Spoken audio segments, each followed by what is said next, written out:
আপনাদের সবাইকে স্বাগত জানাচ্ছি এটি নিউজের প্রতি রাতের নিয়মিত আয়োজন নিউজ গ্যালারি উৎপল শুভ্র। আপনারা জানেন যে বরেণ্য ক্রীড়া সাংবাদিক উৎপল শুভ্র রয়েছেন আমাদের সঙ্গে আজও। আমরা কথা বলবো তার সঙ্গে বিভিন্ন বিষয় নিয়ে, খেলাধুলার জগতের বিশেষ করে। এবং আপনারা চাইলে ফোন করতে পারেন 0281892118, এই নাম্বারে ফোন করে আমাদের সঙ্গে সংযুক্ত হতে পারেন এবং আপনাদের কোনো প্রশ্ন বা মতামত রাখতে পারেন। স্বাগত জানাচ্ছি উৎপল শুভ্র আমাদের আজকের আলোচনায়। আসলে যেই পরিস্থিতি বিশ্বজুড়ে করোনার প্রভাবে সব জায়গায় তো খেলাধুলা বন্ধ। হ্যাঁ, এটি তো গত দুদিন ধরে তো আমরা বলছিলাম যে অনুষ্ঠানের নামই চেঞ্জ করে দেওয়া উচিত, মানে sports in the time of corona. এটা আসলে সত্যি কথা যে আসলে মানুষের যেটা খুব স্বাভাবিক যে খেলা তো আসলে জীবনের একটা খুব ছোট একটা অংশ, খেলা তো আর জীবন না। এখানে জীবন নিয়ে যেহেতু প্রশ্ন, এই কথাগুলোই আসলে কাল পরশু বলেছি, কথা তো আর চেঞ্জ হবে না। সর্বশেষ যেটা হলো আজকে ধরেন খেলা তো আসলে একটার পর একটা বন্ধ বা স্থগিত, যদি স্থগিত বলি আমরা আনুষ্ঠানিক, যেহেতু সবগুলোই আবার হবে বলে ধারণা করা হচ্ছে। তো আজকে সর্বশেষ যেটা হলো যে একটা খেলাই তো চলছিল, মানে ক্রিকেট বলতে গেলে একটা খেলাই চলছিল, ইংল্যান্ড আর অস্ট্রেলিয়া নিউজিল্যান্ড। তো সেটাও আজকে স্থগিত হয়ে গেছে, কারণ নিউজিল্যান্ড গভর্নমেন্ট একটা ট্রাভেল ব্যান দিয়েছে, জানেন বোধহয়, যে রবিবার 12টার ভিতরে যারা অস্ট্রেলিয়া থেকে ব্যাক না করবে তাদের সবাইকে কোয়ারেন্টাইনে থাকতে হবে 14 দিন। যে কারণে ওই দল তো রবিবারে বোধহয় পরের ম্যাচ ছিল, এরপর আরেকটা ওয়ানডে ছিল এই মাসে শেষ হওয়ার কথা ছিল টি-20 সিরিজ। তো নিউজিল্যান্ড দল তো আজকে সন্ধ্যায়, মানে ওদের টাইম আজকে সন্ধ্যায় দেশে ফিরে যাওয়ার কথা। সবকিছু মিলিয়ে সত্যিকার অর্থে খেলাধুলা জগৎ স্থবির বলবো কি, মানে এটা আসলে আনপ্রেসিডেন্টেড। একটা কথা এর সঙ্গে একটু যুক্ত করি, বিসিবি সভাপতি আজকে বলেছেন নাজমুল হাসান পাপন যে বাংলাদেশের পাকিস্তান সফর আগামী মাসের শুরুতে যে হওয়ার কথা তার সম্ভাবনাও আসলে খুবই কম। এটা আমি মনে করি যে এটা আমার ধারণা ভিতরে হয়তো এটা অলরেডি সিদ্ধান্ত হয়েই আছে, কারণ এই পরিস্থিতিতে মানে আপনার যাওয়ার কথা তো এই মাসের শেষ দিকে। তো এই মাস শেষ দিকে এরকম কোনো ড্রামাটিক উন্নতি হওয়ার সম্ভাবনা আমি দেখি না। হলে তো খুব ভালো, এটা তো সারা পৃথিবী স্বস্তির নিঃশ্বাস ফেলবে। যদি ধরেন কি হতে পারে, আজকে আপনার 14 তারিখ, যদি উন্নতি হয়, উন্নতিটা কী হবে? এটা তো হঠাৎ করে ভেনিশ হয়ে যাবে না। হঠাৎ করে তো দেখা যাবে যে করোনা নাই, পৃথিবীতে কোনো করোনা রোগী নাই, ভাইরাসের ভ্যাকসিন আবিষ্কার হয়ে গেছে। ভ্যাকসিন আবিষ্কার হলেও তো সেটা পৌঁছতে সময় লাগবে। সব কিছু মিলিয়ে আমি মনে করি যে এটা এই সফর হবে না। এবং আমি মনে করি যে মুশফিকুর রহিমকে নিয়ে যে টানা হেঁচড়া, সেটা একদম অকারণ বলে বিবেচিত হবে আর কি। একজন দর্শক আছেন ফোনে, আমরা একটু ফোনটি নিয়ে আসি। প্রিয় দর্শক, আপনার নাম বলে প্রশ্ন বা মতামতটি রাখবেন। আসসালামু আলাইকুম, আমি রংপুর থেকে মোহাম্মদ তোতামিয়া। জি, ওয়ালাইকুম আসসালাম। মাহমুদ ভাই আপনাকে সালাম, জি, আর দাদাকে আদাব। ঠিক আছে, ওয়ালাইকুম আসসালাম, ধন্যবাদ। আমার প্রশ্নটা হচ্ছে শাহরিয়ার নাফিসকে নিয়ে, যে উনি, আমি যদি ভুল না করে থাকি, উনি কিন্তু এই আফগানিস্তান বা অথবা শ্রীলঙ্কা এর মধ্যে উনি কিন্তু ক্রীড়া ভাষ্যকার হিসেবে ছিলেন। তারপরে কিন্তু উনি আবার ডোমেস্টিকও খেলতেছেন। এইটার ব্যাখ্যাটা আমি একটু চাচ্ছি আর কি। জি, অসংখ্য ধন্যবাদ। না, শাহরিয়ার নাফিস তো আপনার পেশাদার ক্রিকেট থেকে অবসর নেননি, তো তিনি খেলোয়াড় থাকা অবস্থায় কমেন্ট্রি করতেই পারেন, কোনো বিধিনিষেধ নেই। ইভেন যে কোনো টেস্ট সিরিজের মাঝখানে বা কোনো একটা ওয়ানডে সিরিজের মাঝখানে কোনো খেলোয়াড় হয়তো দেখা গেলো কোনো কারণে ওই ম্যাচ খেলছেন না, তিনিও কিন্তু অতীতে এরকম ঘটনা আছে যে অতিথি ভাষ্যকার হিসেবে এই আপনার কমেন্ট্রি রুমে। এটা তো আসলে কোনো বিরোধ নাই এই দুইটার ভিতরে।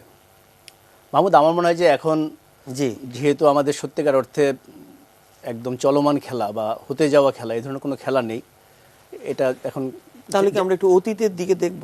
তাছাড়া তো পথ নেই, কারণ আসলে যে কোনো ক্রাইসিস একটা অপরচুনিটি যদি ওইভাবে দেখি, কারণ অতীত নিয়ে কথা বলার সময় পাই না অনেক দিন, এবং অতীত কিছু কিছু জিনিস আছে। আজকে ঘটনাচক্র, আজকে এমন একটা দিন, কিন্তু 3-4টা ঘটনা আছে ধরেন ইতিহাসের এই দিনে, যেগুলোর যে কোনো একটা নিয়ে আসলে একটা পুরো পর্ব না, মানে অনেক বড় পর্ব সারাদিন ধরে অনুষ্ঠান। তাহলে আজকে ইতিহাসের এই দিনেতেই চলে যাই। হ্যাঁ, এই দিনে যদি যাই শুরু করি, এই দিনে ভেঙ্কট লক্ষণ, ভিভিএস লক্ষণ, আমরা যেটা ভেরি ভেরি স্পেশাল লক্ষণ, পুরো নামটা কিন্তু অন্যরকম, ভাঙ্গিপুরাপ্পু ভেঙ্কট সাই লক্ষণ, একটা বাবার নাম, একটা দেবতার নাম, সব কিছু মিলিয়ে নামটা। আমি আজকের এই দিনে, এটা ছিল আপনার অস্ট্রেলিয়া ইন্ডিয়ার কলকাতা টেস্টের 4র্থ দিন ছিল আজকে। আমরা যে দিয়ে 281কে আমরা মহাকাব্যিক মর্যাদা দিই, আজকে সেই 281 ছিল আসলে 275। দিন শেষে 275 রানে নট আউট ছিলেন তিনি, পরের দিন 281 করেন। তা আমি আমার সাংবাদিকতা জীবনে যদি ধরেন আপনি আমাকে তালিকা করতে বলেন বা প্রশ্ন করেন যে আপনার দেখার সেরা ইনিংসে পরে আসি, সেরা ইনিংস তো বটে এইটাই বলে দিলাম জান, আচ্ছা। যে আমি সাংবাদিকতা জীবনে আমার যদি বলি যে শুধুমাত্র ওই অংশটুকু, ওই সাংবাদিক সত্তার অংশটুকু যদি আলাদা করে নেই, যে আমার জীবনে সবচেয়ে বড় অর্জন মনে করি কি, বা প্রাপ্তি মনে করি কি, ভাগ্যবান মনে করি কোথায়, এটা অর্জন না তো ঠিক, আমি ঠিক মানে এটাতে আমার নিজের কোনো কৃতিত্ব নেই। নিজেকে সবচেয়ে সৌভাগ্যবান মনে হ্যাঁ, করেন? অনেকটা এরকম। এই প্রশ্ন যদি হয় যে এর মধ্যে একটা থাকবে যে আমি ওই দিন আমি এই টেস্ট ম্যাচটা কভার করেছি, আমি ইডেনে ছিলাম, কারণ এটা আসলে বলার মতো গল্প। ধরুন আমি অলিম্পিকের কথা বলতে পারি যে বোল্টের শুরু শেষ আমি দেখেছি, এটা আমি মনে করি সারা জীবন গল্প করার মতো। বোল্টেরও শুরু 2004-এ ওই অলিম্পিকে, আমারও অলিম্পিকে প্রথম যাওয়া 2004-এ, তো বোল্টের 2016-তে শেষ, আমারও 2016-তে শেষ, জানি না এখন পর্যন্ত শেষই মনে হচ্ছে, কারণ এই বছর যাব না, এই বছর অলিম্পিক হবে কিনা সেটাই সন্দেহ আছে। তো এই 281 আনুষ্ঠানিকভাবেই সেরা স্বীকৃতি পেয়েছিল একবার, সেটা হচ্ছে আপনার 2013 সালে উইজডেন ক্রিকেট মান্থলির একটা ডিজিটাল এডিশন আছে, তারা পৃথিবীর 25 জন সাবেক ক্রিকেটার, সাংবাদিক, তাদের মধ্যে একটা জরিপ করেছিল গত 50 বছরে, শুধু ব্যাটিং না, আপনার ইনিংস না শুধু, গত 50 বছরের বেস্ট টেস্ট পারফরমেন্স কোনটা, এটা বোলিং হতে ব্যাটিং, পারে বোলিং, অথবা অলরাউন্ড এভরিথিং মিলিয়ে। তো ওই ভোটে এটা 1 নম্বর হয়েছিল, আমি লক্ষণকে 1 নম্বরই রেখেছিলাম, আমার সঙ্গে মিলেও গিয়েছিল এটা। তো ওই ইনিংসের কথা যখন আমি বলি, ওটা যদি মানে শুধুমাত্র 281-র জন্য তার ওইটা স্পেশাল হয়নি, কারণ আপনার টেস্ট ম্যাচে আপনি জানেন 375 আছে, আপনার 380 আছে, 400 আছে, ট্রিপল সেঞ্চুরি আছে, কত ট্রিপল সেঞ্চুরিও না। এটা ম্যাচের পরিস্থিতিটা যদি আপনি চিন্তা করেন, এটা হচ্ছে অস্ট্রেলিয়া তখন টানা 16টা টেস্ট ম্যাচ জিতেছে, মানে অস্ট্রেলিয়া টেস্ট খেলতে নামছে, সেটা জিতবে এটা নিয়ে কোনো প্রশ্ন নাই, কত দিনে জিতবে, কত রানে বা মানে কত উইকেটে জিতবে, সেটা ছিল প্রশ্ন। আমার পরিষ্কার মনে আছে ওই টেস্টের প্রিভিউ আমি লিখেছিলাম, যেটা সেটা হেডলাইন ছিল টেস্টের ফল নিয়ে কথা বলছে না কেউ। কারণ এই যে প্রেস কনফারেন্স হলো 2 দলের ক্যাপ্টেন, ম্যাচে কী হবে, মানে রেজাল্ট কী হবে, নর্মালি কী হয়, বা ক্যাপ্টেন প্রেস কনফারেন্সে কোশ্চেন বলেন বা সাংবাদিকদের মধ্যে আলোচনা বলেন, এটা তো একটা আলোচনা, খেলা তো মূল জিনিসটা তো জয় পরাজয়। তো ওইটা নিয়ে কোনো আলোচনাই ছিল না, ছিল যে ইন্ডিয়া কয়দিন টিকতে পারবে বা অস্ট্রেলিয়া কীভাবে জিতবে। তো সেই ম্যাচ প্রথম 3 দিনই বলতে গেলে আসলে ওই রীতি মেনে এগিয়েছিল। আপনার ফার্স্ট ইনিংসে 274 রান পিছিয়ে থেকে ভারত ফলো অন করতে নেমেছিল, 274 রান পিছিয়ে, আমি আবার অঙ্কটা খেয়াল করতে বলি। তো মজার ব্যাপার ছিল যে ওইখানে ফার্স্ট ইনিংসে 6 নম্বরে ব্যাট করেছিলেন লক্ষণ, তিনি 59 রান করেছিলেন, সব শেষ ব্যাটসম্যান হিসেবে আউট হয়েছিলেন। আউট হওয়ার পরে তিনি যখন ফিল্ডেন আউট হয়ে, যেহেতু ফলো অন করতে বলেছে অস্ট্রেলিয়া, তখন তার পেট পড়া। তো জন রাইট তখন ইন্ডিয়ার কোচ, সৌরভ গাঙ্গুলি ক্যাপ্টেন, তো দুজন মিলে যখন লক্ষ্মণ ব্যাট করছিলেন, তখন আসলে আমরা বলি লক্ষণ বাংলায়, ওরা বলে লক্ষ্মণ, এই দুইটা একটু এলোমেলো হয়ে যায়, কখনো লক্ষণ বলবো, কখনো লক্ষ্মণ বলবো, ঠিক আছে। তো ওই দুইজন মিলে সিদ্ধান্তটা এক্স্যাক্টলি কার মাথা থেকে এসেছিল সেটা পরিষ্কার না, দুজন মিলে যেটা হয় আর কি আলোচনার মাধ্যমে এসেছিল যে লক্ষ্মণ এত ভালো করেছে, প্লাস ওই খেলতে পারছে একমাত্র, আর মাত্রই যখন এসেছে ফর্মে মানে ফ্লোতে আছে, ওকে আমরা নাম্বার 3-তে পাঠিয়ে দিই, কারণ নাম্বার 3 নিয়ে দ্রাবিড়ের মোটামুটি এটা একটা সম্পত্তি হয়ে গেছিল, রাহুল দ্রাবিড় ওখানে ব্যাট করে ফার্স্ট ইনিংসে তাই করেছেন, তাকে তখন নাম্বার 3-তে প্রমোট করা হয়, এবং এটা ইতিহাসের একটা কি বলবো মাস্টার স্ট্রোক। তারপরে এই যে চতুর্থ দিনের কথা বলছি, আজ ছিল টেস্টের চতুর্থ দিন, তৃতীয় দিন শেষেও কিন্তু আমি যে ম্যাচ রিপোর্টটা লিখেছিলাম সেটা ছিল আজকে টেস্টের শেষ দিন, এবং এটা নিয়ে আমার লজ্জা পাওয়ার কিছু নেই, এই কারণে কারণ তখন যেহেতু আমি কলকাতায় ছিলাম, সকালে উঠেই আমি কলকাতার সবগুলো কাগজ, যেগুলো ওদের ধরেন কলকাতার কাগজ না কিন্তু টাইমস অফ ইন্ডিয়া বা যেগুলো বড় বড় কাগজ, সবগুলো কাগজ আমি কিনেছি, কী লিখলো, সবার এই ব্যাপারে কোনো রকম দ্বিমত ছিল না যে আজকে টেস্ট ম্যাচের শেষ দিন। কারণ হচ্ছে তখনও তারা আসলে 254 রান 4 উইকেটে, যেটা আসলে আপনি যদি বলেন প্র্যাকটিক্যালি আসলে হচ্ছে -20 রান 4 উইকেটে, যেহেতু 274 রানে পিছিয়ে আছে, তাদের অস্ট্রেলিয়াকে আবার ব্যাট করাই দিয়ে তো আরও 20 রান করতে হবে, কাজে ওই ম্যাচ ওই দিন শেষ হয়ে যাচ্ছে, এ বিষয়ে কোনো সন্দেহ কারো ছিল না। কিন্তু হলো কি ওই দিন, মানে যেটা বললাম যে ওটা একটা রোমহর্ষক, কথাটা রোমহর্ষক শুনলে মনে হয় যে একটা ভয়ের, কিন্তু রোমহর্ষক মানে তো রোমগুলো হাসতে শুরু করে এক অর্থে, রোম কীভাবে হাসে এটা অবশ্য একটা খুব ইন্টারেস্টিং জিনিস। তো ওই দিন আপনার লক্ষ্মণ অপরাজিত হচ্ছে 109 রানে, সেঞ্চুরি হয়ে গেছে আগের দিন, দ্রাবিড় 7 রানে অপরাজিত। সারাটা দিন এই দুইজন ব্যাট করলেন, সারা দিন একটা উইকেট পড়েনি অস্ট্রেলিয়ার ওই বোলিং অ্যাটাকের এগেনস্টে, এবং ওই যে ব্যাটিং আসলে মাহমুদ, এইটা অকল্পনীয়, এটা যারা দেখেছেন আমি মনে করি যে সত্যিকার অর্থেই ভাগ্যবান। আমরা কি একটু দেখে আসবো? আমার মনে একটু দেখা দরকার, একটু দেখে আসি, তারপর আমরা একটু আলোচনা করি।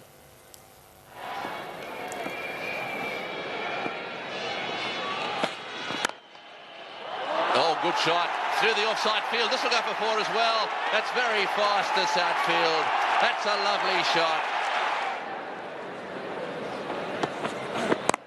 Gone for it again, and this time he's got it beautifully.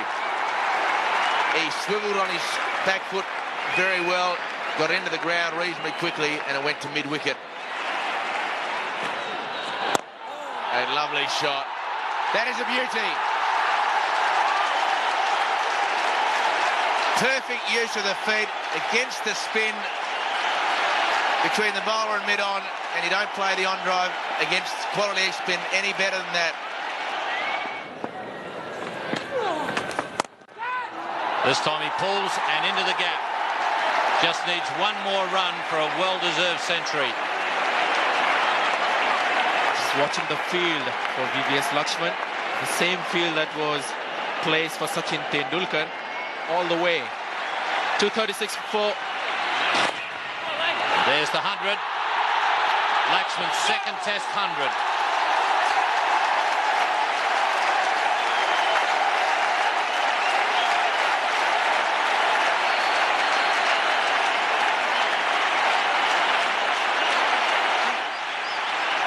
No man close in catching for Warren at this stage.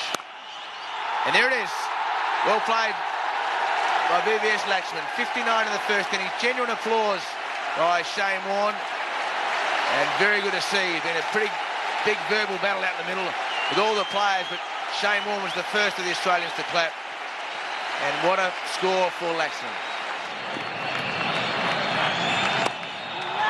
And there's the double 100 for VVS Lakshman.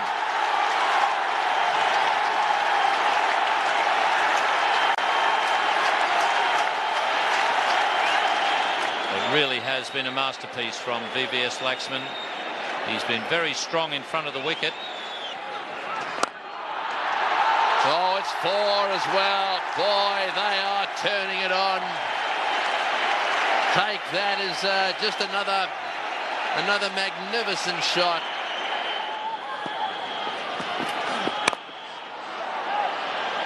And he's out. VVS Lakshman is out, having been caught in the deep gully position. And really the declaration should come now. It's pointless to wait any longer now that VVS Lakshman is out. এক innings, মহাকাব্যিক এক innings. এটা তো আসলে মহাকাব্যের আপনি কি বলবো প্রথম ছত্র দেখলেন। মানে এই ইনিংস আসলে পুরোটা দেখা আসলে আমার হাইলাইটস তো আমি দেখতে আমার আপত্তি লাগে এই কারণে, কারণ হাইলাইটস তো আসলে মেইনলি 4-6 বা কোনো একটা ইনসিডেন্ট ঘটলে দেখায়। পুরো ইনিংসটাই আসলে দেখা যেত আবার, এটা তো আসলে পাওয়া খুব মুশকিল এত লম্বা সময়। এবং দুইটা জিনিস খেয়াল করতে বলি, যে ওয়ার্নের যে প্রথম যে বলটা দেখলাম আমরা, প্রথম কাসপ্রোভি যেটা বল করলেন, ম্যাগরা করলেন, কমেন্টেটর কিন্তু কথাটা বলছিলেন যে কোয়ালিটি লেগ ব্রেক বোলারের এগেনস্ট যদি on drive, this is the most difficult shot in the world. Leg break ball এদিকে যাচ্ছে, শেন ওয়ার্নের লেগ ব্রেক, সেটা আপনি কতটুকু টার্ন করেন জানেন না, এটা এইটুকু টার্ন করতে পারে, এইটুকু টার্ন করতে পারে, সেটা এগেনস্ট দ্য স্পিন আপনার অন ড্রাইভ মারা। এবং আরেকটা শট আপনি খেয়াল করেছেন কিনা, ওই একই স্পটে পড়েছে, ও পিছনে গিয়ে সেটা কাভার ড্রাইভ করেছে। মানে এটা আনবিলিভেবল ব্যাটিং। এবং Ian Chappell, one of the finest batsman against spin. Ian চ্যাপেলের যখন আমি সাক্ষাৎকার নিয়েছিলাম, তুমি বলেছিলেন যে তিনি এই জিনিস দেখেন নাই, মানে এই তার কাছ থেকে এই কথাটা আসে, বিরাট ব্যাপার। ইনফ্যাক্ট ওই ইনিংস যারা দেখেছেন প্রত্যেকের একই অনুভূতি যে এই জিনিস আসলে মানে কথাটা শুনতে কেমন শোনাবে, কিন্তু আসলেই কিন্তু মনে হয়েছে জাগতিক কিছু না, মহাজাগতিক। এবং এত বড় একটা ইনিংস যদি আপনি পরিস্থিতি চিন্তা করেন, এবং উইকেট টার্নিং উইকেটে আপনার শেন ওয়ার্ন বল করছেন, সেইখানে এই ব্যাটিং আমার মানে এটা কি বলবো, এটা আসলে মানে আমি আসলে তো বিশেষণ হারিয়ে ফেলছি, যারা দেখেছেন তারা সবাই বিশেষণে হারিয়ে ফেলবেন। আরো একটু জানবো এই ম্যাচে একজন দর্শক এই ম্যাচে আরেকটা বলেন, এই ম্যাচে সবচেয়ে যেটা ছিল এই যে 4th ডেতে তারা ফিল্ড নেন দুজন অপরাজিত থেকে, তারপরে আমরা প্রেস কনফারেন্সে বসেছিলাম অলমোস্ট সোয়া ঘন্টা। তো ইডেনে তখন প্রেস কনফারেন্সের রুমটা ছিল, আমি অনেকদিন যাই না ইডেনে, সর্বশেষ গিয়েছিলাম T20 ওয়ার্ল্ড কাপে, তখন প্রেস কনফারেন্স রুমটা আলাদা হয়ে গেছে। তখন ছিল দুইটা ড্রেসিং রুমের মাঝখানে একটা খোলা জায়গায়, তো ওখানে আমরা বসে আছি, ড্রেসিং রুমের দরজাটা খোলা ইন্ডিয়ার। তো ওইখানে আমরা দেখছি যে লক্সমান আর দ্রাবিড় দুজন আসলে টেবিলে শুয়ে আছেন এবং তাদেরকে স্যালাইন দেওয়া হচ্ছে। ডাক্তার প্রথমে তাদের পরীক্ষা করেছেন, কারণ প্রচণ্ড গরম ছিল, মার্চ মাস, 14 মাস, বুঝতেই পারেন কীরকম গরম। ওই গরমের মধ্যে সারাদিন ব্যাট করেছেন, তো আগের দিন থেকে ব্যাট করছেন, তাদের স্যালাইন দেওয়া হচ্ছিল। তারা প্রায় সোয়া ঘন্টা পরে, মানে আমরা সোয়া ঘন্টা বসেছিলাম। তো নর্মালি প্রেস কনফারেন্সে 5-10 মিনিট দেরি হলে সাংবাদিকরা তো খুব অস্থির জাতি, আমরা খুবই হইচই করি, কিন্তু ওইটা এমন একটা জিনিস না, মনে হচ্ছিল যে সবাই বোধহয় একটা ঘোরের মধ্যে আছে। এবং যখন তারা শেষ পর্যন্ত এলেন, দুজনে এসেছিলেন, এটা খুব বিরল ঘটনা। প্রেস বক্সে মাঝে মধ্যে এই ঘটনা ঘটে, বা ঢাকার প্রেস বক্সে সবসময় ঘটে, ঢাকার প্রেস বক্স গ্যালারির মতো, কিন্তু বাইরে খুব কম ঘটে যে প্রেস বক্সে তালি হচ্ছে। এইখানে হলো প্রেস কনফারেন্সে আমরা প্রত্যেকে উঠে দাঁড়িয়ে, এটা কেউ কিন্তু প্ল্যান করা ছিল না যে আমরা করব, প্রত্যেকে নিজের উঠে মনে স্ট্যান্ডিং থেকেই- ওভেশন, যেটা তারা আসার পরে প্রত্যেকে উঠে এসে অস্ট্রেলিয়ান সাংবাদিকরাও ছিল। আপনি খেয়াল করেছেন কিনা, একটা শটের পরে শ্যানন তালি দিচ্ছিলেন। মানে ওইটা এমন একটা জিনিস যে আপনি সবকিছু ভুলে গিয়ে মনে হবে যে এটা জাস্ট এমন একটা জিনিস দেখলাম যেটাকে আমরা কুর্নিশ করি। একদম। একজন দর্শক আছেন ফোনে, একটু ফোনটি নিয়ে আসি। প্রিয় দর্শক, আপনার নাম বলে প্রশ্ন বা মতামতটি রাখবেন। হ্যালো, আসসালামু আলাইকুম। আমার নাম রায়ান রহমান, আমি ক্লাস 10-এ পড়ি। আমি একটু শুভ্র আঙ্কেলের সাথে কথা বলতে যাচ্ছিলাম। জি জি। আঙ্কেল বানিয়ে দিছো তুমি, ঠিক আছে, থ্যাংক ইউ। আঙ্কেল, আমি ক্লাস 10-এ পড়ি। হ্যাঁ, ঠিক আছে, আমি বলো। আপনার লেখা নিয়মিত অনুসরণ করি, আপনার সবকটি বই পড়েছি আমি। Thank you. আঙ্কেল, একটা প্রশ্ন ছিল যে আপনি আপনার সব লেখায় আপনার বইয়ের মধ্যে পঞ্চপাণ্ডব যে আমাদের আছে তাদের মধ্যে আপনি 4 জনের নামই নিয়মিত আপনি উল্লেখ করেছেন, তবে মাহমুদুল্লাহ রিয়াদ একটু মনে হয় আড়ালে পড়ে গিয়েছে। তো আজকে যেহেতু ইতিহাস নিয়ে কথা হচ্ছে, আমি একটু চাচ্ছি যে আপনি মাহমুদুল্লাহর সাথে কোনো স্মৃতি আপনি একটু শেয়ার করেন আমাকে। অসংখ্য ধন্যবাদ, অসংখ্য ধন্যবাদ রায়ান। আচ্ছা, এটা একটু রায়ান, ভালো প্রশ্নটা ভালো করেছো তুমি। আমি তুমি করেই বলি, তুমি যেহেতু আঙ্কেল বলেছো আর ক্লাস 10-এ পড়ো, তো মাহমুদুল্লাহর সঙ্গে স্মৃতি তো অনেকেই আছে, সেগুলো কিছু লিখেছিও। তুমি যেটা বললে আসলে পঞ্চপাণ্ডব যে নামটা দেওয়া হয়েছে 5 জনকে, এটা একটা কে প্রথম দিয়েছিল এনে তর্ক আছে। তো আমি আসলে বাংলাদেশের ক্রিকেটারদের নিয়ে সেই অর্থে একটা বই লিখেছি, 11 জন ক্রিকেটারকে নিয়ে। সেইখানে বাকি 4 জন আছে, মাহমুদুল্লাহ নাই। এটা তুমি বলতে পারো। আর অন্য বিভিন্ন ক্ষেত্রে তো ওইভাবে বাংলাদেশের ক্রিকেট নিয়ে আমি খুব বেশি বই লিখিনি। তো রিয়াদের মজাটা হচ্ছে যে এই যে 5 জন ব্যাটসম্যান, আমাদের যে 5 জন, সাকিব, মাশরাফি, তামিম আর মুশফিক, এই 5 জনের ভিতরে মাশরাফি তো বোলার, বাকি 4 জনের তামিমের ব্যাটিং আমি শুরুতে খুব পছন্দ করতাম। একসময় যখন তামিমের মতো ব্যাট করতেন, আমি রিয়াদের ব্যাটিং দেখতে সবচেয়ে পছন্দ করি। এবং এই বইয়ের যখন প্রকাশনা উৎসব হয়, এটা ক্রাইস্টচার্চে হয়েছিল, এটাই গত বছর নিউজিল্যান্ড ট্যুরে। তো ক্রাইস্টচার্চে ওই প্রকাশনা উৎসবে বাংলাদেশের পুরো দল ছিল। ওইখানে আমি একটা ইনফর্মাল অনুষ্ঠান, কিন্তু বক্তৃতার ব্যাপার ছিল। তো ওইখানে আমি ওই কথাটা বলেছিলাম, রিয়াদ সামনে বসেছিলেন, যে রিয়াদকে আমি আগেই বলেছিলাম, রিয়াদ আমি আপনাকে রাখতে পারি নাই, কারণ হচ্ছে আমি যে ক্রাইটেরিয়াতে এখানে 11 জনকে বেছেছি সাথে আপনি ঘটনাচক্রে আমি রাখতে পারিনি আর কি। তো ওইখানে আমি এটা বলেছিলাম যে বাংলাদেশের এই দলের সম্ভবত রিটার্ন আসার আগ পর্যন্ত আর কি, যে আমি সবচেয়ে বেশি পছন্দ করি মাহমুদুল্লাহ রিয়াদের ব্যাটিং দেখতে, ঘটনাচক্রে রিয়াদি এখানে নাই। তো রিয়াদের সঙ্গে স্মৃতি যে খুব বেশি আছে তা না, কারণ হচ্ছে রিয়াদ একটু ইন্ট্রোভার্ট, রিয়াদ একটু নিজের ভিতরে গুটিয়ে রাখতে পছন্দ করেন, যদিও ড্রেসিং রুমে অনেক মজা করেন আমি জানি। এমনিতে তার ডেবু দেখেছি আমি, তার ওয়েস্ট ইন্ডিজে প্রথম টেস্টে তার 5 উইকেট ছিল। আছে টুকরা টাকরা মাঠের বাইরে অনেক স্মৃতি আছে, সেগুলো নয় আমরা এই 5 জনকে নিয়ে আরেকদিন আলাপ করবো না।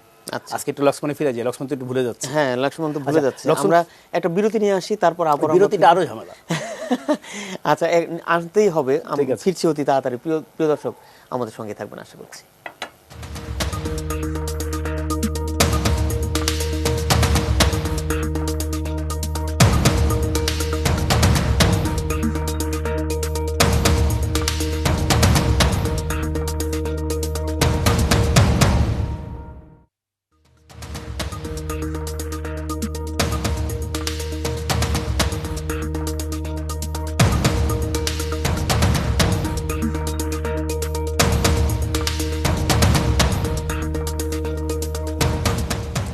বিরতির পর আবারও স্বাগত জানাচ্ছি আমাদের প্রতি রাতের নিয়মিত আয়োজন নিউজ গ্যালারি উইথ উৎপল শুভ্র আয়োজনে। উৎপল শুভ্র রয়েছেন আমাদের সঙ্গে, বরেণ্য ক্রীড়া সাংবাদিক, এবং তার সঙ্গে আমরা কথা বলছিলাম ক্রিকেটের বিভিন্ন বিষয় নিয়ে। একজন দর্শক আমেরিকা থেকে, সুদূর আমেরিকা থেকে ফোন করেছেন, একটু তার ফোনটি নিয়ে আসি। প্রিয় দর্শক, আপনার নাম বলে প্রশ্ন বা মতামতটি রাখবেন। শুভ সন্ধ্যা। আমি পার্থ ভৌমিক, জামালপুরের আমেরিকা প্রবাসী। আমি হ্যালো, জি, অসংখ্য ধন্যবাদ আপনাকে। জি জি জি জি, আমরা শুনতে পাচ্ছি। আচ্ছা, ওই ক্রিকেটের অনেক কথাই হচ্ছে এখন, কিন্তু যে আজকে একটা নিউজ ছিল, সঞ্জয় মঞ্জেকার কমেন্টেটর, ওকে বাদ দেওয়া হয়েছে, এরকম একটা নিউজ দেখলাম। তো এই বিষয়ে পারলে একটু কথা বলবেন। আর আমার একটা মতামত বা ভাবনা, যেটাই বলি সেটা হলো একটা মিলেমিশে দল, যেমন দুইটা দেশের, যে কোনো দুইটা দেশের একটা ঠিক করে নিয়ে দুই দলের দেশেরই অর্ধেক খেলোয়াড় নিয়ে একটা দল করা, এইভাবে যদি একটা বিশ্বায়ন করা যায় বিশ্ব প্রতিযোগিতায় জাতীয়, তো এটা নিয়ে একটা ভাবনা আছে, আপনারাও ভাবতে পারেন আর কি। এই বিষয়টা নিয়ে যদি একটু কথা বলেন। ঠিক আছে, থ্যাংক জি, ইউ। জি। আপনাকে অনেক ধন্যবাদ। অসংখ্য ধন্যবাদ, অসংখ্য আপনি ধন্যবাদ। যে অনেক দুটো- দূর থেকে ফোন হ্যাঁ, করেছেন, আপনি অসংখ্য ধন্যবাদ। আমেরিকা থেকে ফোন করেছেন, আপনাদের ওইখানে বোধহয় দিন এখন। তো যে দুটো বিষয় বলেন কোনোটাই আসলে আমাদের এখতিয়ারে নাই। মানজরেকার এটা ইন্ডিয়াতে নানা রকম, আমি সর্বশেষ খবরটা আসলে জানিও না এখন কোথায় কোন খেলাতে কমিটি থেকে বাদ দিয়েছে, কারণ ইন্ডিয়াতে এর আগে হার্ষা বগলেকে একবার বাদ দেওয়া হয়েছিল, ভারতীয় দল থেকে আপত্তি তুলেছিলেন তার ব্যাপারে।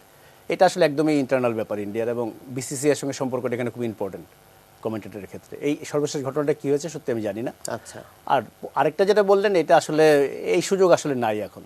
এটা মাঝে মধ্যে হয়েছে ঘটনাচক্রে। 96 বিশ্বকাপে যখন ওয়েস্ট ইন্ডিজ আর অস্ট্রেলিয়া আপনার শ্রীলঙ্কা যেতে স্বীকৃতি জানালো, তখন ইন্ডিয়ার জগমোহন ডালমিয়ার উদ্যোগ ছিল এটা। ইন্ডিয়া পাকিস্তান জয়েন্টলি একটা টিম গিয়েছিল খেলতে ওইখানে, জাস্ট বুঝাতে যে শ্রীলঙ্কা ইজ সেফ, ওইখানে গিয়ে খেলে এসেছিল। এর আগে এছাড়া তো এশিয়া 11, আফ্রিকা 11 এরকম কিছু খেলা বিভিন্ন সময় হয়েছে।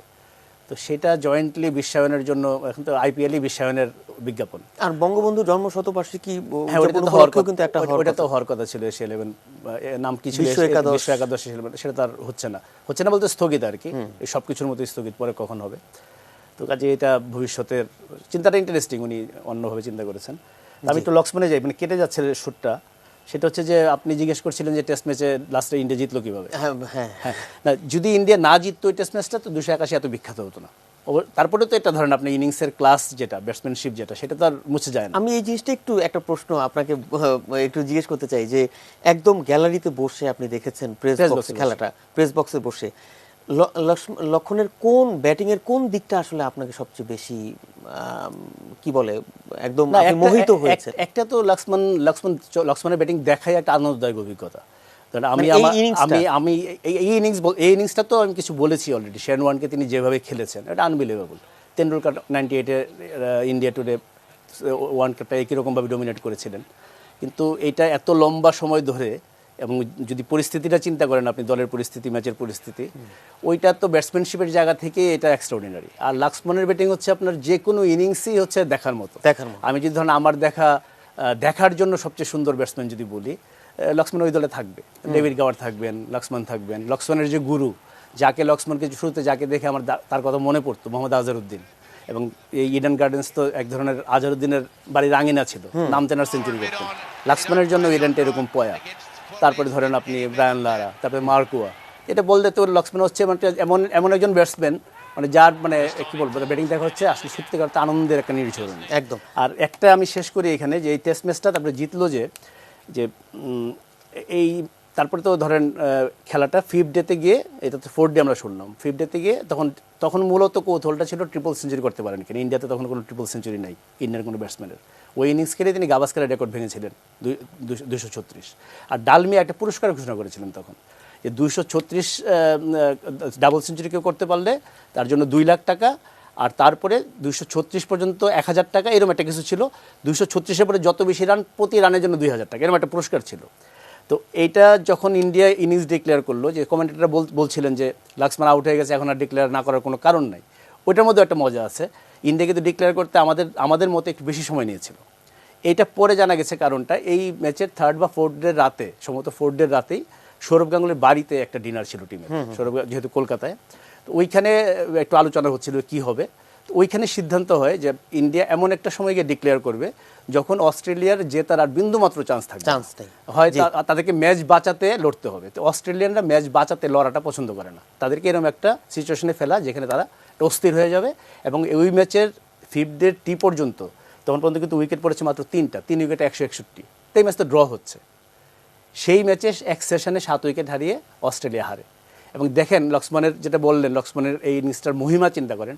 ওই ম্যাচে দ্রাবিড় 180 করেছে, বেশিরভাগ মানুষের এটা মনেই থাকে না। ওই ম্যাচে হরভজন প্রথম ইন্ডিয়ান যিনি টেস্টে হ্যাট্রিক করেছেন, এবং 2 ইনিংস মিলিয়ে তার 13 উইকেট, যেটা বললাম এক সেশনে 7 উইকেট পড়েছে, বা শেষে তো বোলারদের তো 20টা উইকেট নিতে হয়েছে, হরভজনের উইকেট 13টা। এবং আমি মনে করি পৃথিবীতে বোধহয় আর কোনো টেস্ট ম্যাচে এই ঘটনা ঘটে নাই যে একজন বোলার হ্যাট্রিক সহ 13 উইকেট নিয়েছেন এবং তার কথা কারো মনে থাকে না। ওই টেস্ট ম্যাচটা অ্যাডাম গিলক্রিস্টের জন্য, পুরো অস্ট্রেলিয়া দলের জন্যই তো বিরাট ধাক্কা ছিল। এবং যদি বিশ্ব ক্রিকেটের আপনি ইয়েতে দেখেন, আলোকে দেখেন, ওই টেস্টের পর টেস্ট ক্রিকেটে একটা বড় পরিবর্তন এসে যায়। আগে কি ছিল, বেশিরভাগ ক্ষেত্রে যে আপনার ফলো অন যদি আপনি করাতে পারেন প্রতিপক্ষকে, বেশিরভাগ সময় চোখ বুজে ফলো অন করে ফেলা হতো, কিন্তু একটা ব্যতিক্রম বাদে। ওই টেস্টে যেহেতু ফলো অন করিয়ে উল্টো অস্ট্রেলিয়ার বিপদে পড়তে হলো, এরপর থেকে কিন্তু ফলো অনটা নিয়ে অনেক বেশি ভাবে দলগুলো, যে বোলাররা বেশি টায়ার্ড কিনা, উইকেটটা তাহলে আর একটু খারাপ হওয়ার পর ওদেরকে দিব কিনা একটু ব্যাট করে। এইটা একটা বড় চেঞ্জ আমি মনে করি ক্রিকেট, টেস্ট ক্রিকেটে একটা বড় চেঞ্জ এনেছে এটা। আর অ্যাডাম গিলক্রিস্টের কথা এই জন্য বলছিলাম, এই টেস্টের আগ পর্যন্ত অ্যাডাম গিলক্রিস্ট জানতেন না যে টেস্ট ক্রিকেটে জয় ছাড়া অন্য কিছু আছে। কারণ ওই যে অস্ট্রেলিয়ার যে 16টা জয়ের কথা বললাম, 16 টেস্ট, ওর দ্বিতীয়টাতে তার ডেবিউ হয়েছিল। তখন অ্যাডাম গিলক্রিস্ট এই টেস্ট খেলতে নেমেছিলেন টানা 15টা টেস্ট জয়ের পরে। তার মনে হতেই পারতো যে টেস্ট ম্যাচ জিনিসটা বোধহয় এরকম, নামলে জেতা যায়। তো এই প্রথম তার পরাজয়ের অভিজ্ঞতা, এবং সেই পরাজয়ে তার আরেকটা ব্যক্তিগত আছে, তিনি পেয়ার পেয়েছিলেন 2 ইনিংসে 0। তো সব কিছু মিলে অ্যাডাম গিলক্রিস্টের শুধুমাত্র পরাজয়ের অভিজ্ঞতাটাই তার জন্য যথেষ্ট ছিল, যেহেতু এটা তার আগে ছিল না, বা শুধু পেয়ারটাই যথেষ্ট ছিল, মানে তার জন্য চিন্তা করেন, এটা ভয়ঙ্কর একটা অভিজ্ঞতা। তো এটা গেল। এখন আমরা এই লক্সমান থেকে অন্য জায়গায় যাই, এক ম্যাজিশিয়ান থেকে আরেক ম্যাজিশিয়ান। একদম লক্সমান থেকে যাই ব্রায়ান লারায়, ডানাদি থেকে বাহাতি। এই দিনে ব্রায়ান লারা 1999 সালে জ্যামাইকাতে 213 রানের একটা ইনিংস খেলেছিলেন। তো লারার তো ধরেন 375 আছে টেস্টে, 400 আছে, ফার্স্ট ক্লাস ক্রিকেটে 501 আছে। আপনার মতে লারার সেরা ইনিংস কোনটি? আচ্ছা, এটা একটু পরে আসি, কারণ এই প্রশ্নের উত্তর আমি লারার মুখ থেকে বের করেছিলাম, একটু পরে বলি, একটু পরে। এই টেস্ট এইটা একটু বলি এই কারণে, এই 213 কেন এত উল্লেখ করার মতো, কারণ হচ্ছে যে এটা তখন অস্ট্রেলিয়া এর আগের টেস্ট ম্যাচে ওয়েস্ট ইন্ডিজ অস্ট্রেলিয়ার কাছে 51 রান অল আউট হয়েছে। সেটা লারার নিজের দেশ ত্রিনিদাদের পোর্ট অফ স্পেনে। লারা তখন ক্যাপ্টেন, এবং অসম্ভব চাপে এর আগে ওয়েস্ট ইন্ডিজ থেকে হোয়াইট ওয়াশ হয়ে ফিরেছে, 5-0 হেরে ফিরেছে। মানে লারা এক ধরনের most hated person in West Indies তখন। আমার তখন এই 99 ওয়ার্ল্ড কাপে খেলা আছে, 2-1 ওয়েস্ট ইন্ডিজ সমর্থকের সঙ্গে দেখা হয়েছিল। মানে লারা হচ্ছে মানে এক ধরনের, লারা একসময় বলেছিলেন যে cricket is ruining my life. তো আমার একজন সমর্থকের সঙ্গে পরিচয় হয়েছিল আপনার লিডসে, অনেক বয়স্ক রামোস, ওয়েস্ট ইন্ডিজ যেখানে যায় সেখানে যায়। সে আমাকে বলছিল, মানে খুব বাজে একটা গালি দিয়ে লারাকে বলতে কখনো দেখা হলে, টেল হিম, মানে গালিটা বললাম না আমি, he is ruining West Indies cricket, cricket is not ruining his life. তো লারা ওই পরিস্থিতিতে 213 রান ইনিংসটা খেলেছিলেন, এবং সেখানে অস্ট্রেলিয়া 256 রানে অল আউট হয়ে যাওয়ার পরে ওয়েস্ট ইন্ডিজ ছিল 34 for 4। সেই অবস্থায় তিনি ওই ইনিংসটা খেলেছিলেন। তো ওইখানে যে বললাম 330 রানের পার্টনারশিপ ছিল এখানে দ্রাবিড়ারিয়ার। খেলা চালিয়ে দিলে কিন্তু আর কথা বলতে ইচ্ছে করে না। আচ্ছা, আবার এটাও যদি হয় লারার ব্যাটিং, হ্যাঁ, লারা, লক্সমান সবই তো আজকে সব আসল জিনিস।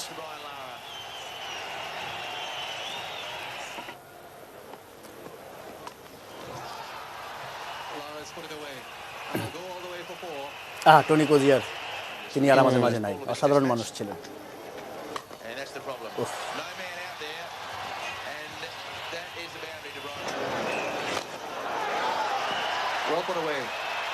Goes all the way, a low full toss, and Adams not as much spin. চলো, Goes to Lara. ওইখানে 330 রানের পার্টনারশিপ ছিল লক্সমান আর দ্রাবিড়ের, এইখানে 344 রানের পার্টনারশিপ হলো লারা আর জিমি অ্যাডামসের মধ্যে। যদিও এখানে পেদ্রো কলিন্স নাইট ওয়াচম্যান হিসেবে নেমেছিলেন, তার একটু ক্ষুদ্র অবদান আছে। 56 for 4 এর সময় তিনি অবসর নেন, বলতে গেলে এই দুজনের পার্টনারশিপ। আচ্ছা, তো এই ইনিংসটার মজাটা হচ্ছে, মজা তো বললাম, আমি ব্যাকগ্রাউন্ডটা বললাম। আর এই ম্যাচের আগের দিন, জ্যামাইকাতে টেস্ট ম্যাচের আগের দিন, জ্যামাইকাতে আপনার এখন যেটা পৃথিবীর বেশিরভাগ স্টেডিয়ামে যেটা হয়, যেটা হয় যে আপনার প্র্যাকটিস ফ্যাসিলিটিসটা থাকে মাঠের পাশে। তো জ্যামাইকাতে ওই কিংস্টনের যেটা মাঠ, যেটা ওই মাঠে সেভানা পার্কে আপনার এটা হচ্ছে মাঠের মাঝখানেই প্র্যাকটিস উইকেট। তো ব্রায়ান লারা প্র্যাকটিস করতে গেছেন টেস্টের আগের দিন। তো অস্ট্রেলিয়ানরা তখন প্র্যাকটিস শেষ হয়ে যাওয়ার কথা, কিন্তু কোনো কারণে শেষ হয় নাই, বা ইচ্ছা করে তারা দেরি করেছে। লারা প্যাড পরে দাঁড়িয়ে আছেন, নেটে যাবেন, অস্ট্রেলিয়ানরা নেট ছাড়ে নাই, এবং লারা ফুসতে ফুসতে মাঠ ছেড়েছেন। স্টিভ ওয়া তার অটোবায়োগ্রাফিতে এই কথাটা লিখেছেন যে আমাদের সর্বনষ্ট ওই দিনই হয়েছে। লারাকে আপনি যে প্রশ্ন আমি আপনি করছিলেন, লারাকে আমি এই প্রশ্নটা করেছিলাম। লারা আমি 3-4বার ইন্টারভিউ করেছি। সর্বশেষ যে ইন্টারভিউটা ওটা বাংলাদেশে করেছিলাম 2013 সালে। তো আমি যে ইনিংসগুলো প্রথম মনে আসে, 153 নট আউট করে যেটা জিতালেন তিনি অস্ট্রেলিয়ার সাথেই। তো এটা কিন্তু এই সিরিজেই, এর পরের টেস্ট ম্যাচে। তারপরে সেই 400, ধরেন একটা মানুষ দল 400 করলে মনে করে দারুণ কিছু করলাম, সেখানে একটা মানুষ একাই 400 করে ফেললেন। 375, তার ফার্স্ট টেস্ট সেঞ্চুরি 277। আপনি শ্রীলঙ্কাতে 2001 সিরিজ যদি বলেন, মুরালীধরনের এগেনস্টে বলতে গেলে ছিল লারা বনাম শ্রীলঙ্কা। লারা 600-র উপর রান করেছিলেন, সেটা 3-0 হেরেছিল শ্রীলঙ্কা। এক টেস্ট ম্যাচে তার 221 আর 130 আছে, সেই টেস্ট ম্যাচের মধ্যে ওয়েস্ট ইন্ডিজ হারতে সক্ষম হয়েছে। এইসব ইনিংস বলে আমি বললাম যে এর ভিতরে আপনি নিজে সেরা মনে করেন কোনটা, আমাদের জন্য তো খুব ডিফিকাল্ট বেছে নেওয়া। আচ্ছা, তখন লারা আমাকে এই প্রশ্নের যে উত্তরটা দিয়েছিলেন সেই উত্তরটা আজকে আমি খুঁজে বের করেছি ইন্টারভিউ থেকে। সেটা আমরা একটু দেখে নেই, তাহলে আমার উত্তরটা আপনি পেয়ে যাবেন। একটু দেখে আসি। আপনি পড়েন, তাহলে সুন্দর হবে। তিনি বলেছেন যে আপনি এত সব ইনিংসের কথা বললেন, অথচ অস্ট্রেলিয়ার বিপক্ষে জ্যামাইকাতে 213 এর কথা বললেন না। কেউই হয়তো ওই ইনিংসটিকে অন্য অনেক ইনিংসের চেয়ে উপরে রাখবে না, তবে আমি রাখি। কারণ মাঠে ও মাঠের বাইরে যা হচ্ছিল সেই ঝাপটাটা আমার গায়েই সবচেয়ে বেশি লাগছিল। ওই ইনিংসটা আমার জীবন ও আমার ক্রিকেটের জন্য একটা ডিফাইনিং মোমেন্ট। আমার কাছে ওটা বিশেষ একটা ইনিংস হয়ে আছে, চিরদিন তাই থাকবে। তো গট ইউর আনসার। বাহ। আচ্ছা, আপনি ওই জ্যামাইকাতে ওই 213 রানের কথাটা কেন বলেন নাই? আমি যদি না, আমি যেটা হচ্ছে কি, ধরেন জি, এইখানে পরিবেশ পরিস্থিতি যেটা বলছিলাম যে লারা নিজের দেশেই এক ধরনের ভিলেন হয়ে গিয়েছিলেন। সবকিছু মিলিয়ে ওইটা তো আর আমার জানার কথা না। আমি জানি যে ওয়েস্ট ইন্ডিজ খুব খারাপ করছে, লারা প্রচন্ড চাপে আছেন, কিন্তু তাকে যেসব শুনতে হয়েছে তিনি বলেছেন, হ্যাঁ এটাই বলছি, তাকে যেগুলোর ভিতর যেতে হয়েছে, সাধারণ মানুষ, বোর্ড বা এইটা তো আমার পুরোপুরি আমি বুঝবো না। আমি যখন ধরেন একটা ইনিংস দেখি, আমি যখন লাক্সমানের কথা বলছি, যখন আমি ম্যাচের পরিস্থিতি চিন্তা করছি, এমন যদি কিছু হয়ে থাকতো ওই টেস্টের আগে, যে দল হয়তো ভাবছে যে লক্ষণ যদি 1 বা 2 টেস্ট আগে সেঞ্চুরি ছিল অস্ট্রেলিয়ার সাথে, বা কোনো একটা কারণে হলো যে দল তাকে বললো যে তুমি যদি এই টেস্ট খারাপ করো তুমি বাদ করে যাবে, তখন কিন্তু তার কাছে 100 রানের ইনিংস অনেক 400 রানের ইনিংসের চেয়ে বড় মনে হবে। আজ লারা যেটা বলেছেন সেটা শুধুমাত্র তার ব্যাটিং কোয়ালিটির পয়েন্ট অফ ভিউ থেকে বলেননি, তিনি পুরো পরিস্থিতি বুঝে বলেছেন। এবং ওই সিরিজটা আসলে one of the finest series আমার জীবদ্দশায় দেখা বলতে তো আর মাঠে না, টেলিভিশনে দেখা। কারণ ওই টেস্ট ম্যাচে তো প্রথম ম্যাচে 51 রানে অল আউট হয়ে ওয়েস্ট ইন্ডিজ হারলো, আর তো ওইটা মানে 5-0 হেরে এসেছে সাউথ আফ্রিকা থেকে, কোনো এটা একতরফা সিরিজ হবে। এখানে 213 করে ওয়েস্ট ইন্ডিজ জিতলো। পরের টেস্ট ম্যাচে লারা আবার 153 করে জিতালেন, 153 নট আউট, সেটা তো সর্বকালের সেরা ইনিংসের মধ্যে একটা। এরপরের টেস্ট ম্যাচে সেঞ্চুরি করলেন, মনে হয় সেঞ্চুরি করার পর আউট হয়ে গেছেন, 83 বা 84 বলে সেঞ্চুরি ছিল। লারা বলতে গেলে একা ওই সিরিজটা 1-1 ড্র করলেন। যে কারণে এই সিরিজটা আসলে মানে যারা দেখেছেন, মানে খেলা কতগুলো সিরিজ হয় না, মানে যে আপনার জিনিসটা হচ্ছে মনে হচ্ছে ধরেন অ্যাডাম ছিলেন লারার সঙ্গে, মানে লারা, লাক্সমান, মানে তেন্ডুলকার এরা যখন খেলেন না, তখন বাকি সব তো পার্শ্ব চরিত্র হয়ে যায়, প্রদীপের আলোয় চলে যায়। না, আলোতে তো তারাই নিচে চলে যায়, আর থাকে না। লারা শেষ। আর দুটো ছোট জিনিস আছে, একটা একদম সংক্ষেপে সেরে দিই, এটা এইগুলোর মাঝখানে একটু বলা উচিত এই কারণে। সিমুর নার্স, উনি বারবাডোজের ব্যাটসম্যান, ওয়েস্ট ইন্ডিজের পক্ষে খেলেছেন। 1969 সালে তিনি তার জীবনের শেষ ইনিংসটা এখানে খেলেন, টেস্ট ইনিংস, ফার্স্ট ক্লাস খেলেছেন। এরপর সেই ইনিংসে তিনি রান করেছিলেন 258। একটা লোক তার জীবনের শেষ ইনিংসে 258 রান করার পরে তিনি রিটায়ার করেছেন। ইনফ্যাক্ট সিরিজের আগে তিনি ঘোষণা করেছিলেন যে তিনি রিটায়ার করবেন, এবং ওই সিরিজে তিনি 558 রান করেন। এই যে তার ছবি আমরা দেখি, এই তার ছবি। এবং 558 হচ্ছে আর জীবনের শেষ সিরিজে সবচেয়ে বেশি রান করার রেকর্ড। 258 হচ্ছে আপনার জীবনের শেষ টেস্ট ইনিংসে সবচেয়ে বেশি রান করার রেকর্ড। শেষ টেস্ট ম্যাচে এর চেয়ে বেশি রান আছে, মানে ওটা সেটা শেষ ইনিংস না। এন্ডি স্যান্ডহামের 325 আছে, পন্সপোর্টে 266 আছে। তো সিমোর নার্স অস্ট্রেলিয়া ছিল, নিউজিল্যান্ডের আগে অস্ট্রেলিয়া ট্যুর ছিল, অস্ট্রেলিয়া থেকে নিউজিল্যান্ড এসেছিল ওয়েস্ট ইন্ডিজ। তখনই তিনি বলে দেন, ওই ট্যুরে নানা কিছু মিলিয়ে তার কোনো কারণে তার হয়েছিল, তিনি বলে দেন আমি রিটায়ার করছি। তখন ক্যাপ্টেন ছিলেন গ্যারি সোবার্স তাকে অনেক বোঝানোর চেষ্টা করেন। তো সিমোর নার্সের সঙ্গে আমার যখন দেখা হলো 2009-এ, আমার এটা খুব কৌতূহল ছিল সে ছোটোবেলা থেকে, যে যখন থেকে পড়ি, যে কী হয়েছিল। তার বয়স 35 হয়ে গেছিল, কিন্তু যে পারফরমেন্স, তার দলের জায়গা নিয়ে কোনো প্রশ্ন নেই, কেন তিনি খেলা ছাড়লেন। তো আমি তাকে জিজ্ঞেস করেছিলাম, কিন্তু যতবারই উনি জিজ্ঞেস করছি, মানে উনি হাসেন, এবং মানে একবার একটা খালি শব্দ বললেন যে যেতে, মানে বাংলাটা হয় এরকম যে বাদ দাও, যেতে দাও। তো আমি জীবনানন্দ দাশের স্মরণ নিয়েছিলাম আর কি, কে হাই হৃদয় করে বেদনা জাগাতে ভালোবাসে, তিনি তার কাছ থেকে আমি উত্তরটা আমি পাইনি। এইবার আমি শেষটা বলি, খেলে আমরা ব্যাটসম্যান নিয়ে কথা বলছি, ব্যাটিং নিয়ে কথা বলছি, এবার বলবো একটা ওভারের কথা। যে ওভারটা, এটাও একই দিনের ঘটনা, যে ওভারটাকে অনেকেই মনে করেন যে গ্রেটেস্ট এভার ওভার, যদিও এটা তো আসলে কোনো মাপকাঠি নাই, আপনি কীভাবে এই করবেন। 1981 সালে এটা আপনার সেই বারবাডোজেই ব্রিজটাউনে আপনার 14ই মার্চ অনেক ঘটনা, যত কাণ্ড 14 আর তো আছে, মানে বড় 3টা বলছি। তো মাইকেল হোল্ডিং একটা ওভার করেছিলেন জিও বয়কটকে, এবং জিও বয়কট মানে তো ওই রকমই ওপেনার হিসাবে ওয়ান অফ দ্য গ্রেট, মানে ঠিক আছে, উনি রান করতেন শামুকের মতো, ডাবল সেঞ্চুরি করার পরে সবচেয়ে স্লো রান করার জন্য তিনি পরের ম্যাচে বাদ পড়েছিলেন, সেটা ভিন্ন কথা। কিন্তু সেই বয়কট ওই 6টা বলের একটাও আসলে ব্যাটে লাগাতে পারেননি, এবং 6 বলে আউট হয়ে যান। তো ওই ওভারটা যদি আমরা একটু দেখতে পাই, এটা বেশি ছোট, হোল্ডিং বেশি সময় নেবেন না। আচ্ছা, একটু দেখে আসি। তারপরে কি সময় পাবো 1 মিনিট বলার? 1 minute. It had been sold, but the local Barbadians, who hadn't managed to get one, were determined not to miss the second day's play. West Indies were all up for 206 wicket rates, holding the fastest bowler in the world, and he hasn't changed his অসাধারণ। mind after this morning. অসাধারণ বল তো আমি দেখি নাই, বয়কটে দেখেন নাই, আমিও দেখি নাই, এটা ফুটেজের কারণে কিছুটা। তো হোল্ডিং এর দাবি হচ্ছে যে তিনি এর জোরে বল করেছেন, it was not his fastest over. আচ্ছা, আর এমনিতে ওভারঅল মনে করা হয় যে এটা গ্রেটেস্ট ওভার যেটা বললাম। এবং বয়কটে একটা কথা বলছিলেন commentator, after 5 balls he is still there. এই জন্য অনেকে মজা করে বলেন এটা হচ্ছে ক্রিকেট ইতিহাসে সব বেস্ট ডাক, সেরা শূন্য। শূন্য সেরা হয় কীভাবে, যেহেতু উনি 5টা বল টিকেছিলেন এই জন্য শূন্য। তো এইটা যখন বয়কট যখন ইয়েতে ফিরেন, ড্রেসিং রুমে ফিরেন, ক্রিস ওল্ড ওনার তার টিমমেট ক্রিস ওল্ড এটা বর্ণনা দিয়েছিলেন যে বয়কটের চোখ মুখ দেখে মনে হচ্ছিল যে মানুষ দৈত্য দানও দেখলে যেরকম তার একটা চেহারা হয়, ওইরকম একটা চেহারা নিয়ে তিনি ফিরেছেন। তাহলে এই সঙ্গে তাহলে আমরা আমাদের আজকের আয়োজন শেষ করি। অসংখ্য ধন্যবাদ উৎপল শুভ্র।